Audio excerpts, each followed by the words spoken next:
Kumusta man mo diha? Luzon na Visayas o Mindanao. Charot lang.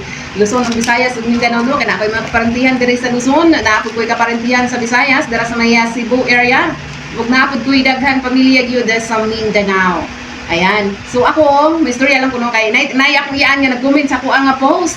Nga lagi daw kuno, daghan siya mga komento about sa ako ang bana o sa ako So nganong wala naman lang naniyaming yui akong bana, no? Kung gusto man ka na nimo, buutan man ka na akong bana, go ahead, imuha na, no?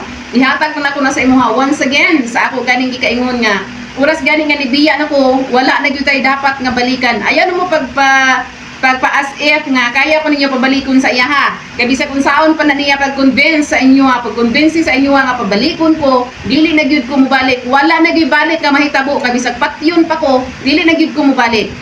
So ana lang tano, so dili ta magpaka-plastic diri no, magpaka-tinuod ta diri ang unsa ta. Ayaw pagbuot sa kuha kay sa akong kami noon wala ka didto. No, kami duha ang nag-ipon so ako ang nakabalo kung unsa na siya sa ako So dapat ikaw makabalo makasabot sa tana ka sa sitwasyon. Anti mo tana kanako gi-convince ra kay kaniya, gipalitan ra gani kaniya kulapo.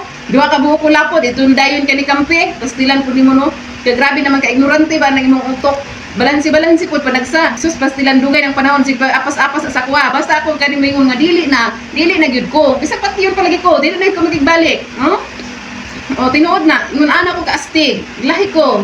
Basta gani nagkaron nagpabilin ko nag-inusara, bahala nag mag-inusara ko diri, dili lang ko mamartir, okay?